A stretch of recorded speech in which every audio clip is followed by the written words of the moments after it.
I looked over the lake towards the far shore. Although I couldn't see the cabins anymore, my mind kept reliving the sight of the infected overrunning it. We had 3 boats swaying in the center of the lake. 3 of us stayed awake, holding the boats together, while the others tried to sleep. "It's too cold," Angie whispered to someone. More voices chimed in, agreeing they couldn't sleep either, in the boats or the cold like this.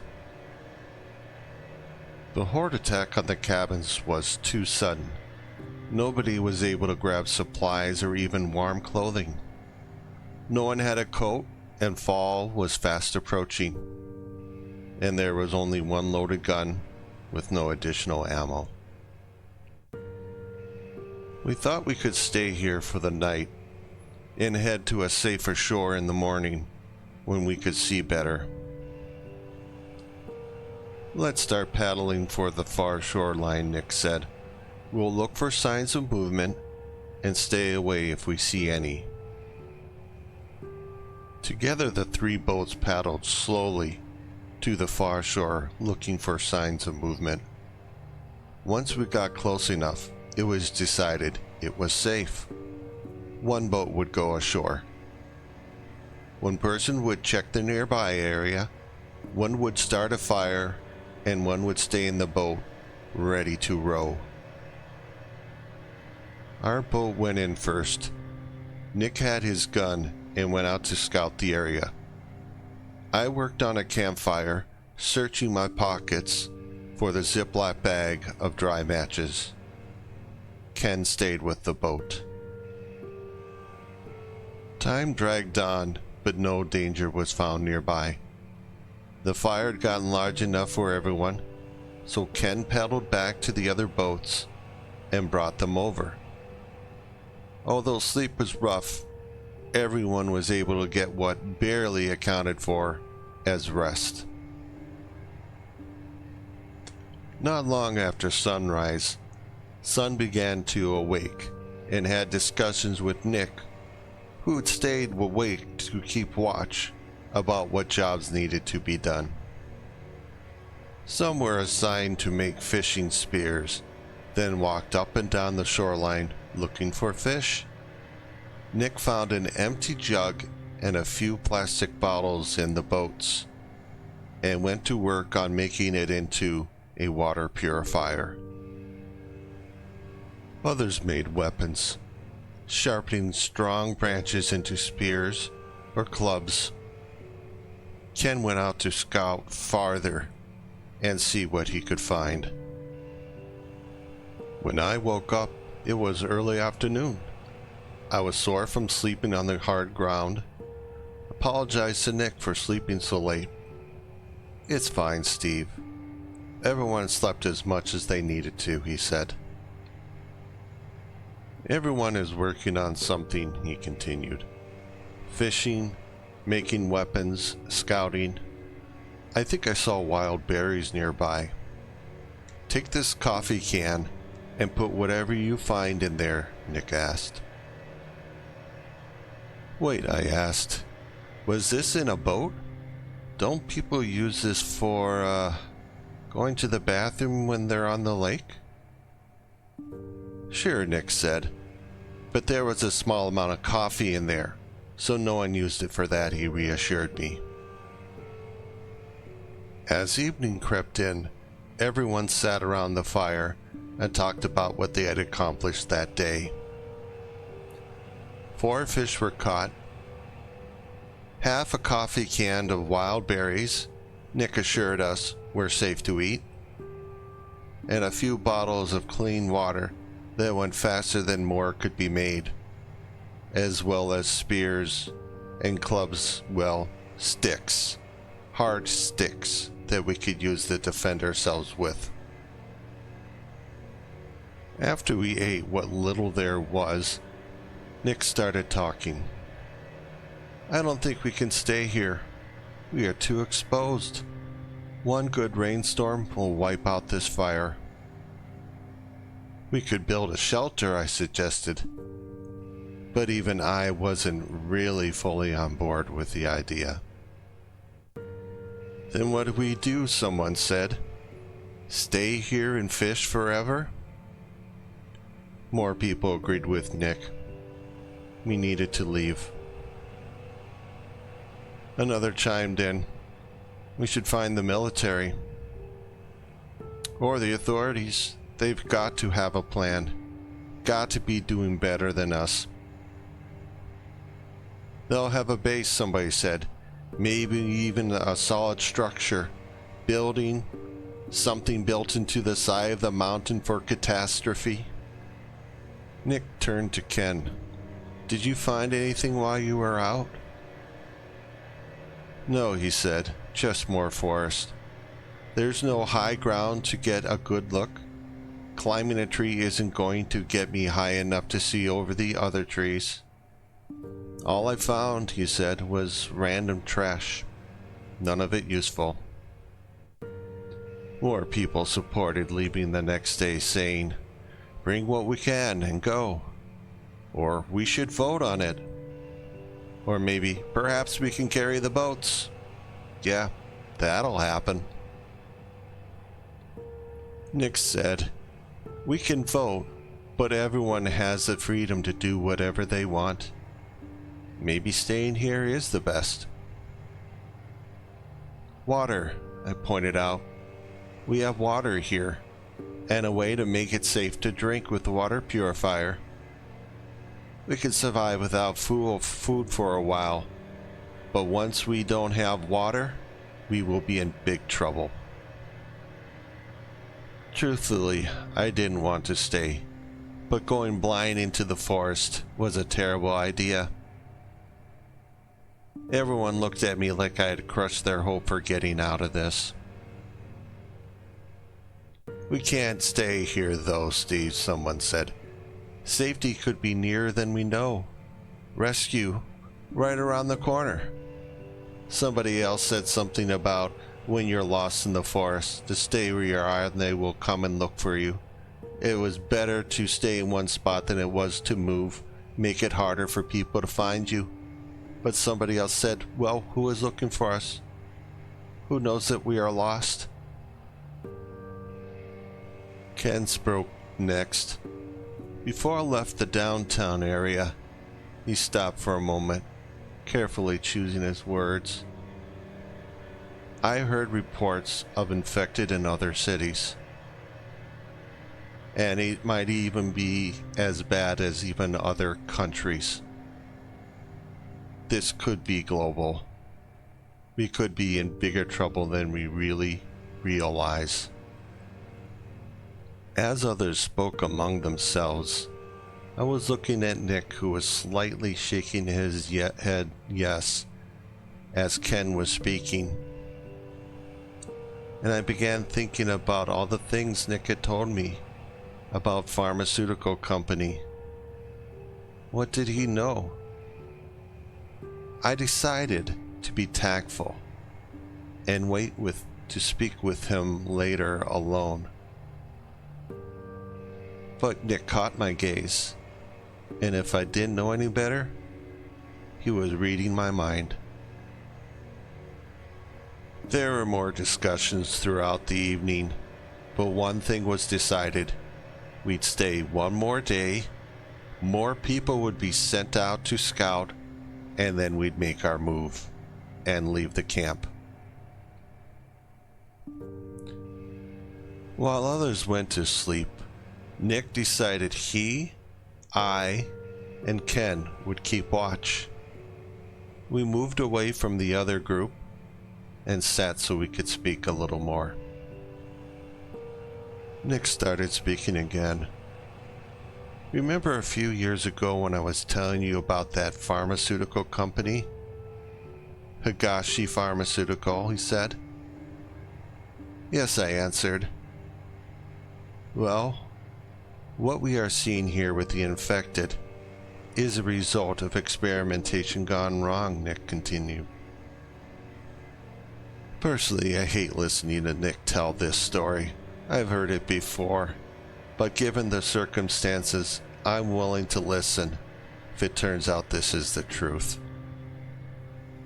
Remember the pandemic from a few years ago, he said. Someone said it was from nature, from an animal that came in contact with the population.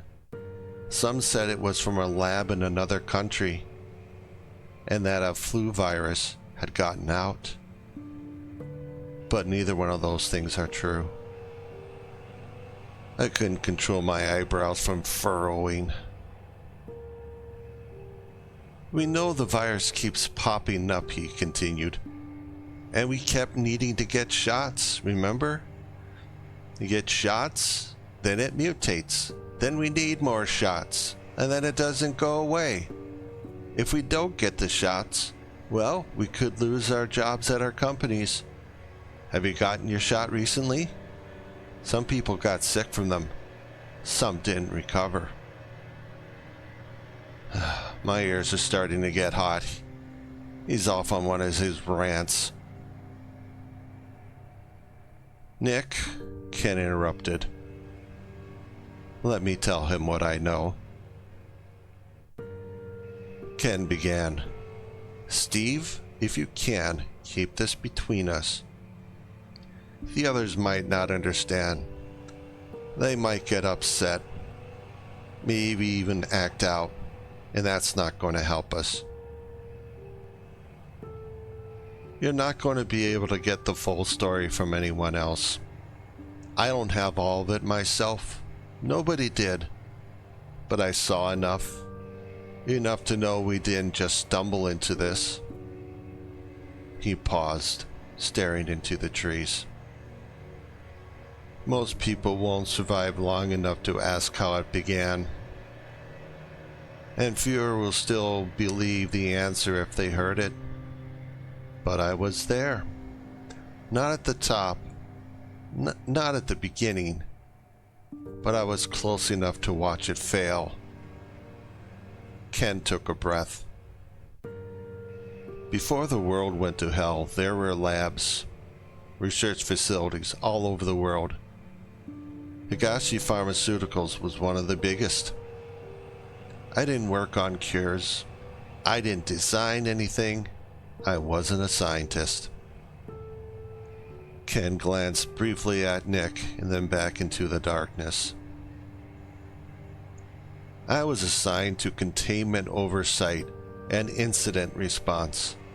My job was to make sure experiments stayed where they were supposed to log breaches, to trigger lockdowns, to make sure problems stayed small, to tell people above me when something went wrong, and to be told often to keep it quiet. There was a woman in charge, Karen Higashi, lead virologist and CEO of Higashi Pharmaceuticals. Brilliant, focused, untouchable. She didn't talk about endings, only progress. Whatever they were working on wasn't meant to create monsters. It was meant to solve something that was already killing people. He shook his head slowly. There was a bad flu outbreak last year. That's all anyone thought it was. I remember it clearly. The first wave barely registered. Muscle and joint pain, fatigue, headaches. A few deaths, but nothing that set off alarms. Most people recovered and went back to work. The problem was that it didn't go away. If you still had it after the first week, and a lot of people did, it got worse instead of better. Sustained fevers, elevated heart rates, people exhausted just standing up. Hospitals started seeing patients come back a second time, sicker than before. Ken paused, continuing looking into the dark. The first treatment wasn't Higashi's. Another company beat everyone to market. They reduced symptoms, lowered fevers, bought time. But the side effects were atypical. Disorientation, tremors, immune system weakened instead of strengthened. Everyone was given the shot, regardless of being sick. And that just made them more vulnerable.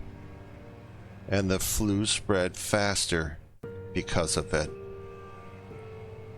Ken's jaw tightened. What no one expected was the number of people who died after receiving the vaccine. Not from the flu itself, but from complications no one could explain. The treatment had gone global.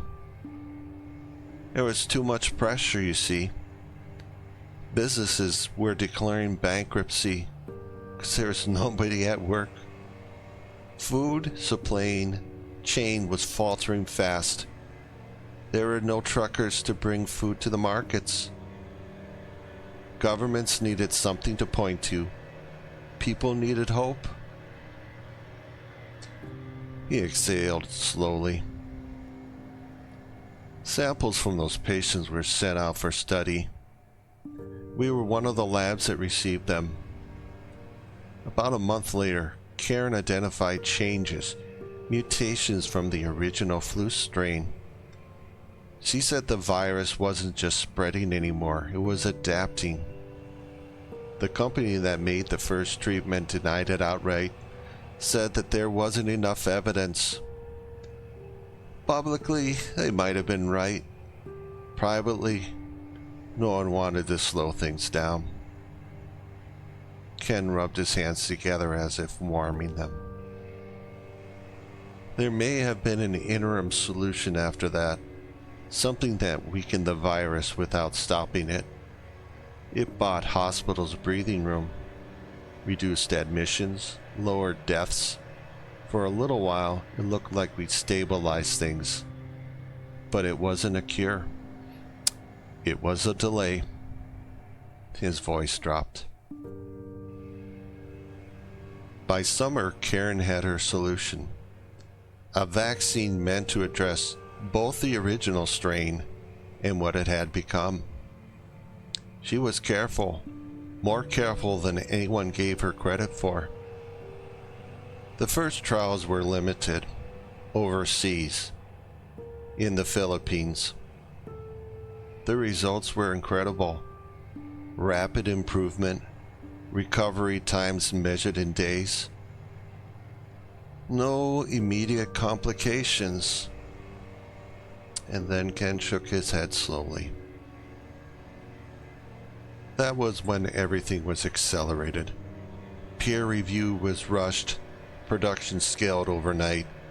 Anyone who could manufacture it did. It wasn't greed, not exactly. It was fear.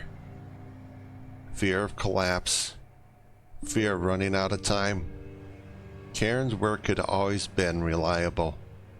She wasn't the fastest, but she was the one people trusted. Ken's eyes never left the trees. No one understood what happened. No one knew what it would trigger.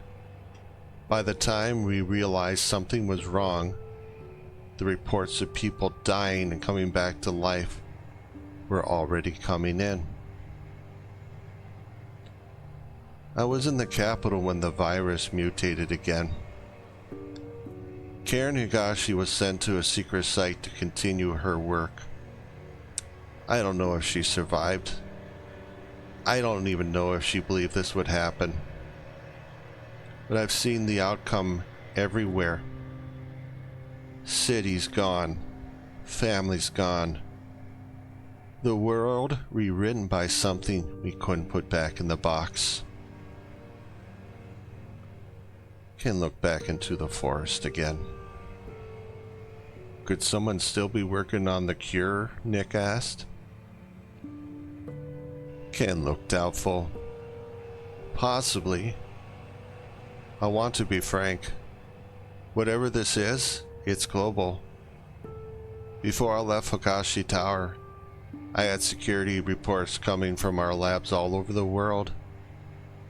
This disaster is happening everywhere. We sat there, watching the others sleep, letting the fire burn low, listening to the water on the shore. The lake felt less like shelter now and more like a pause, one we weren't going to have for very long. Whatever Karen started, whatever it was, wasn't finished with the world yet. And as the night pressed in, I couldn't shake the feeling that the way ahead wasn't leading us to safety, only deeper into what was left.